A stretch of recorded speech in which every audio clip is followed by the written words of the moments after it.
Baik, bismillahirrahmanirrahim. Assalamualaikum warahmatullahi wabarakatuh. Mari kita lanjutkan perkuliahan kita.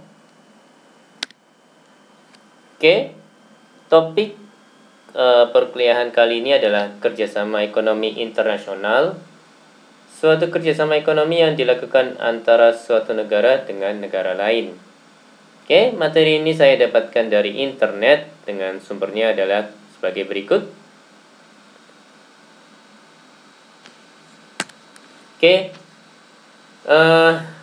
ini kalau saya tidak salah tujuan adanya kerjasama internasional gitu ya, Mas dan Mbak ya. Jadi ada mencukupi kebutuhan dalam negeri, meningkatkan produktivitas dalam negeri, memperluas lapangan kerja,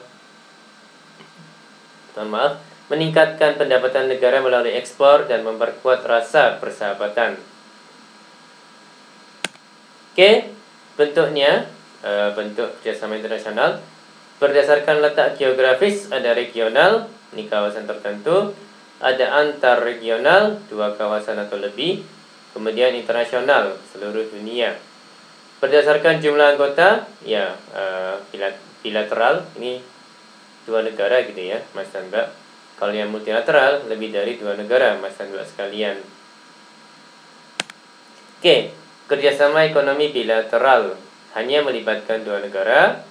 Hubungan kerjasama bilateral umumnya bersifat dinamis atau mudah menyesuaikan diri dengan kebutuhan bersama yang dihadapi dan meliputi berbagai bidang. Ya, karena 2 negara ya, jadi ya yang diatur sedikit gitu negara yang diatur sedikit gitu ya, Mas dan Mbak ya.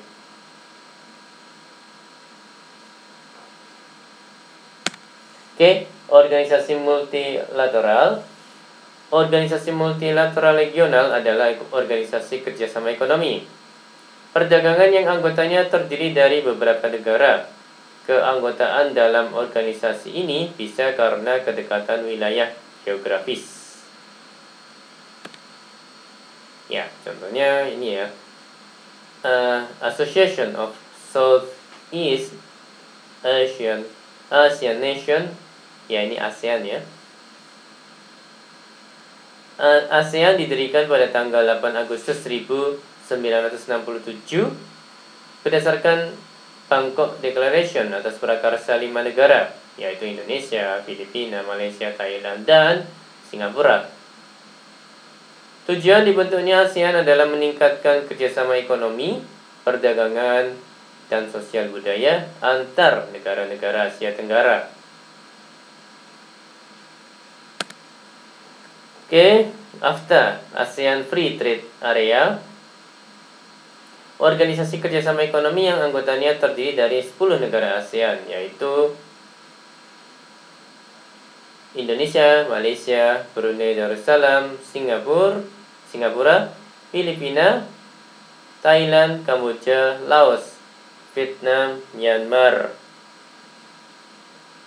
Pada tahun 2003, seluruh negara ASEAN melakukan perdagangan bebas.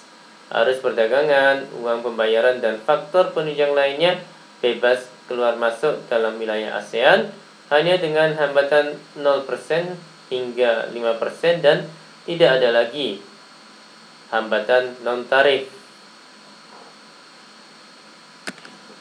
Oke, berikutnya ASEAN Pacific Economic Cooperation, APEC.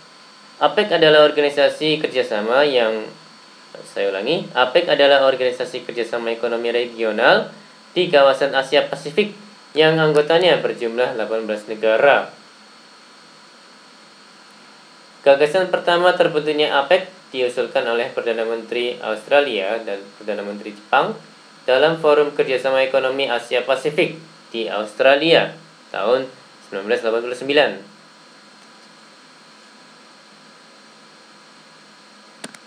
Oke, masih APEC ya, Mas dan Mbak. Tujuan pokok APEC adalah melakukan liberalisasi perdagangan dan investasi, serta meningkatkan pemanfaatan sumber daya alam dan kualitas sumber daya manusia untuk meningkatkan pembangunan dan pertumbuhan ekonomi di kawasan Asia Pasifik. Untuk mencapai tujuan tersebut, APEC telah menyusun agenda liberalisasi secara bertahap, yaitu tahun 2010, liberalisasi perdagangan dan investasi di antara negara industri maju di kawasan Asia Pasifik. Tahun 2020, liberalisasi perdagangan dan investasi di antara negara di kawasan Asia Pasifik.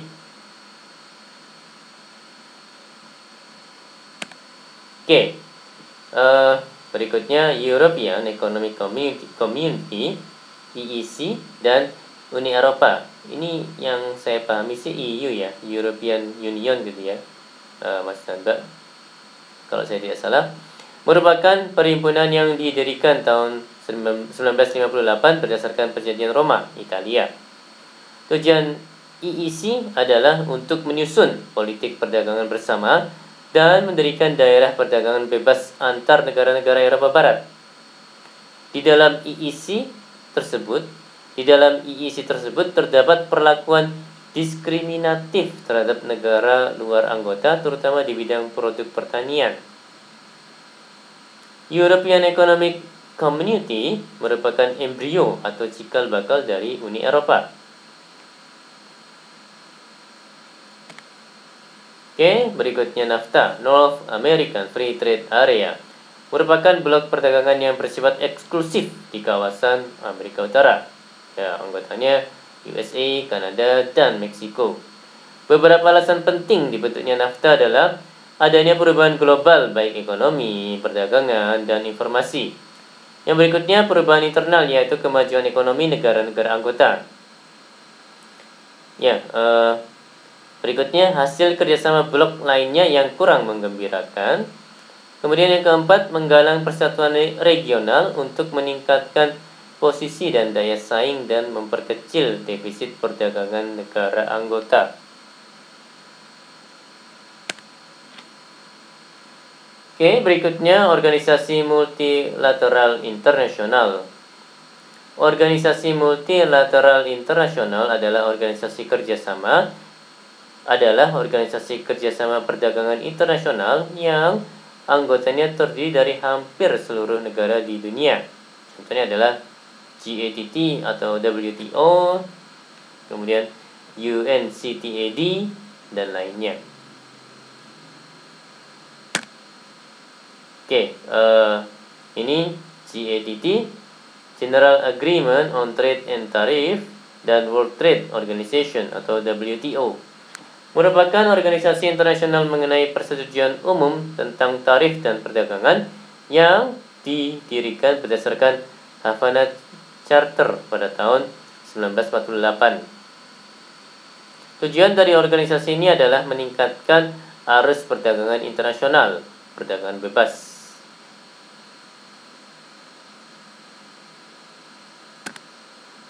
Oke, masuk ke Organization of Petrol Exporting Countries, OPEC. Organisasi ini didirikan pada tahun 1960 oleh negara-negara pengekspor minyak untuk mengatur pemasaran minyak bumi dengan cara menetapkan harga yang seragam. Anggota OPEC antara lain Irak, Iran, Uni Emirat Arab, Qatar, Libya, Nigeria, Venezuela, dan Indonesia. Saat ini, pengendalian harga ditempuh dengan cara menetapkan jatah produksi atau kuota produksi. Oke, berikutnya International Tin Council, ITC, merupakan organisasi yang terdiri dari para produsen dan konsumen timah. Produsen timah diantaranya adalah Malaysia, Indonesia, Australia, Bolivia, Zaire, dan Nigeria. Sedangkan negara-negara konsumen terdiri dari 22 negara termasuk Amerika Serikat, Jepang, Jerman, dan lain-lain. Organisasi ini mencoba untuk menstabilkan harga, penawaran, dan permintaan timah dunia. Oke, berikutnya International Bank for Reconstruction and Development, IBRD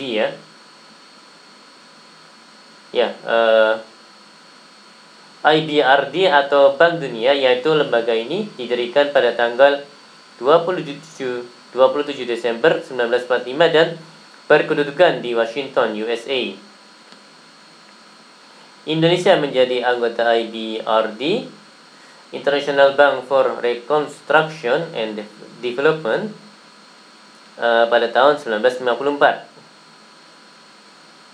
Tujuan dibentuknya IBRD adalah memberikan pinjaman dengan bunga relatif murah kepada berbagai negara untuk mendorong pembangunan ekonomi, namun tetap berdasarkan profit oriented. Oke, berikutnya IMF, International Monetary Fund. IMF atau Dana Moneter Internasional didirikan tanggal 27 September 1945. Tujuan pokok IMF adalah ingin meningkatkan bisnis internasional guna meningkatkan pertumbuhan dan pembangunan ekonomi serta kesejahteraan masyarakat di negara anggota.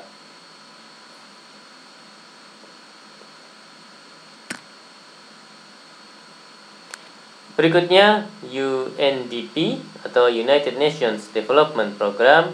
UNDP atau Organisasi Pembangunan PBB adalah badan PBB yang memberikan sumbangan untuk membiayai program-program pembangunan terutama bagi negara-negara yang sedang berkembang.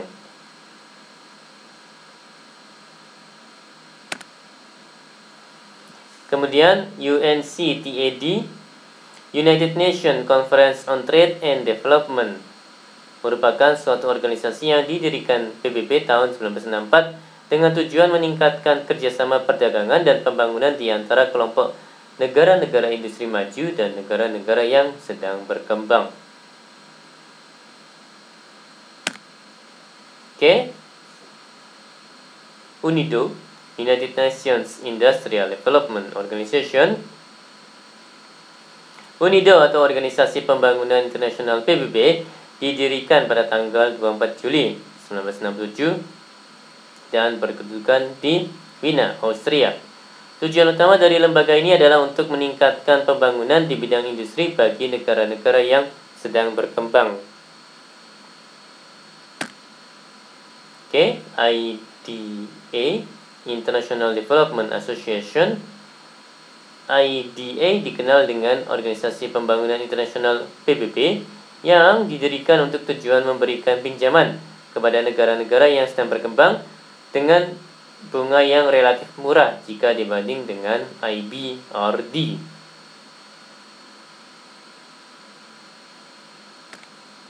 Oke, berikutnya FAO, Food and Agriculture Organization, merupakan organisasi pangan dan pertanian PBB yang didirikan pada tanggal 16 Oktober 1945 dan berkedudukan di Roma, Italia.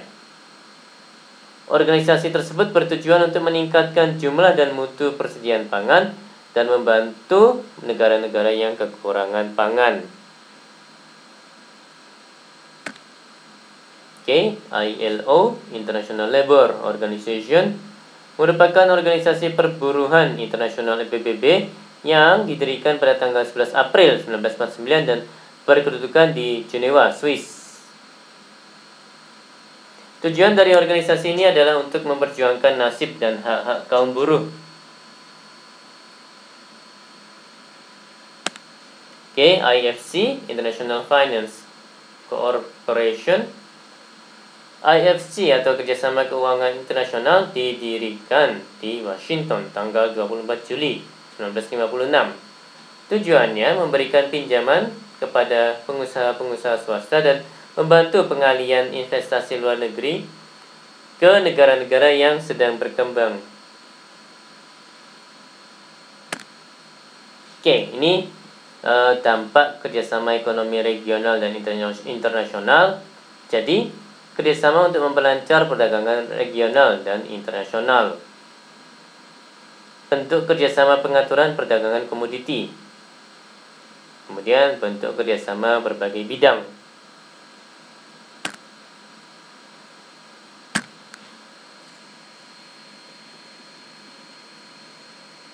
Oke, ya demikian perkuliahan kali ini. Mohon maaf atas kata-kata yang salah. Terima kasih atas perhatian dan waktunya. Saya akhiri, wassalamualaikum warahmatullahi wabarakatuh.